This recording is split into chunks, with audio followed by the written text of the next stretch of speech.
So these 2 points here on the model, you can look for it in the skeleton, and it's much more apparent on women. It's the posterior iliac spine, or the crest. So the hip bones, or the pelvis, sits right about here. And this is the bony landmark that you need to look for when you're drawing the figure. Usually it becomes a triangle here, and this is otherwise known as the sacral triangle. You have to sculpt the face, but I think it might just be easier to remove the head completely after I get a little bit more details done around the neck, and I know that the head is in the right place and is the correct size. You don't want to sculpt it, have too much detail in there, only to correct it later on. So we do have like another interesting thing is that she has her left arm overlapping the right one. So it's going to be coming up a little bit more.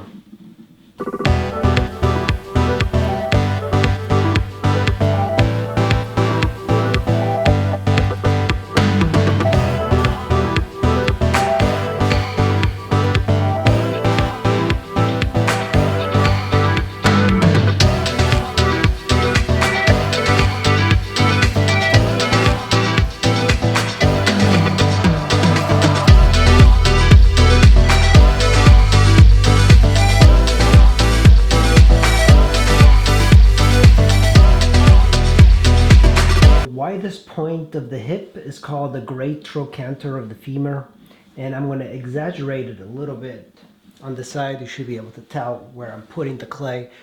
It's the hip bone. You see it jet out on most models, and on female models it is much wider.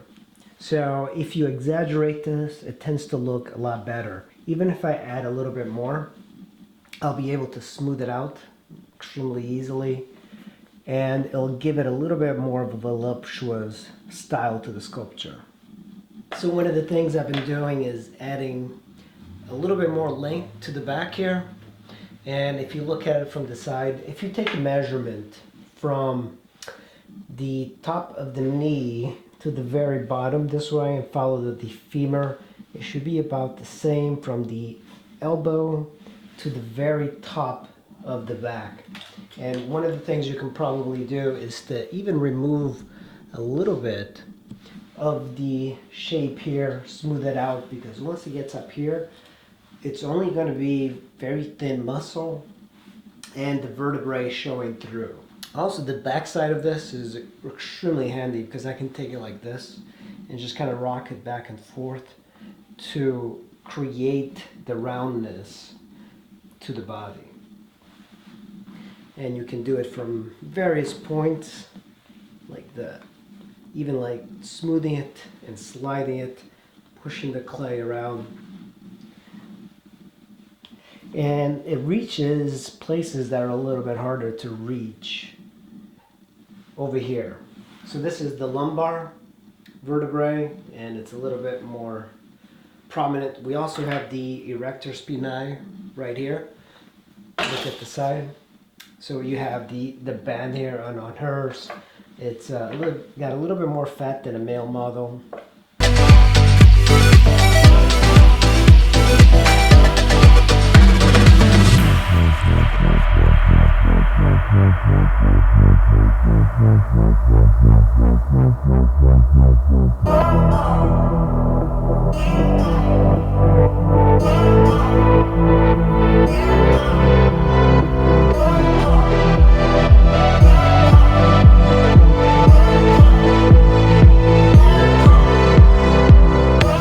So we have the deltoid here, and the scapula is right over here. So that means that this is going to be going down. So we have the deltoid here, and the scapula is right over here. So that means that this is going to be going down. And I like to use these tools just to draw on here, and you can cut and add just so you can make the distinction of where the scapula is. It is very difficult to see it on the model, but you see that shape here, and then you have the teres minors, the infraspinatus, which is below the spine of the scapula. Then you have the erector spinae right in the middle.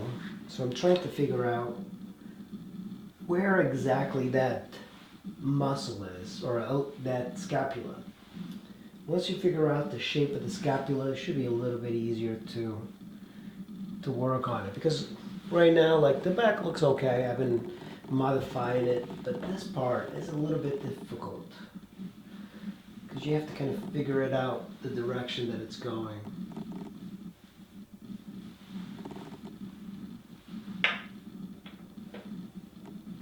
I believe that this goes up even more. So the deltoid, the top of the deltoid is actually up here, so I'm going to move it up a little bit more.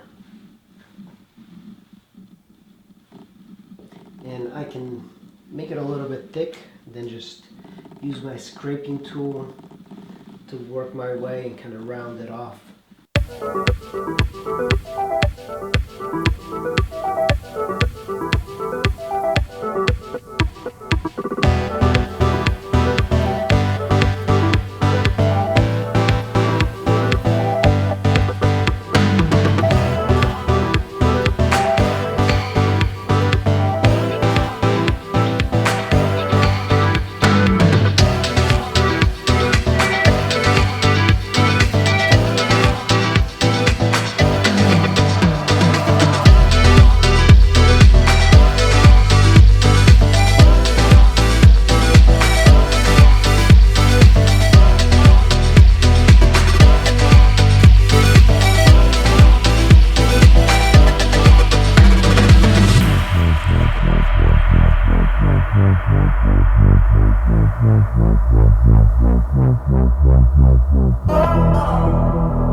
Closer to a better gesture to this. There are some issues with it, and I think a lot of it is I'm getting lost a little bit in the shoulder blade and on top. I wish that this service had some photos from the very top of the model, because it's very difficult to figure out what is happening here. I keep thinking that my arms are a little bit too big. I did add some details, including the deltoid, the biceps, the triceps. The head perhaps is a little bit off as well.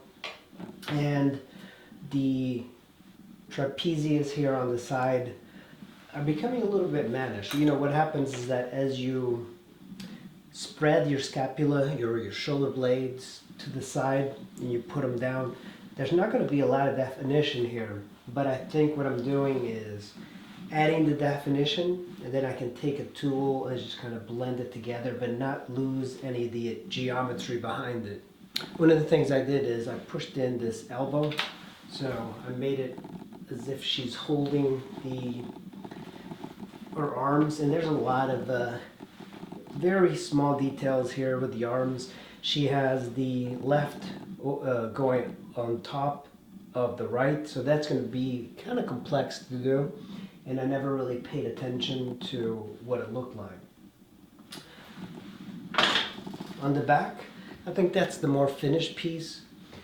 This looks good from here, but when you look from the side, this area is still a little bit too round, too flat, and we don't know exactly where the hips are, so we have to kind of figure that out again.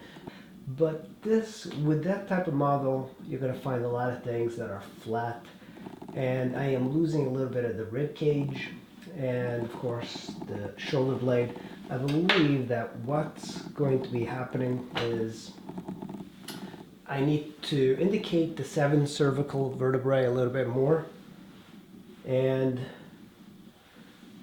sculpt the erector spinae. One of the things I try and do is light the figure a little bit so I can see the shapes. And if you light your model this way, so you have a dramatic sort of style, you should be able to figure out some of the things that are wrong with it.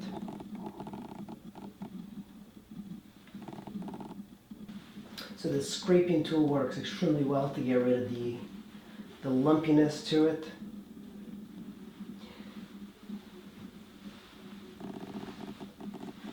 But otherwise, we're going to start narrowing it down by parts like the hamstrings, the legs, the arms, the torso, and then we'll remove it all together and work on individual parts and put it all together again. Thanks for watching.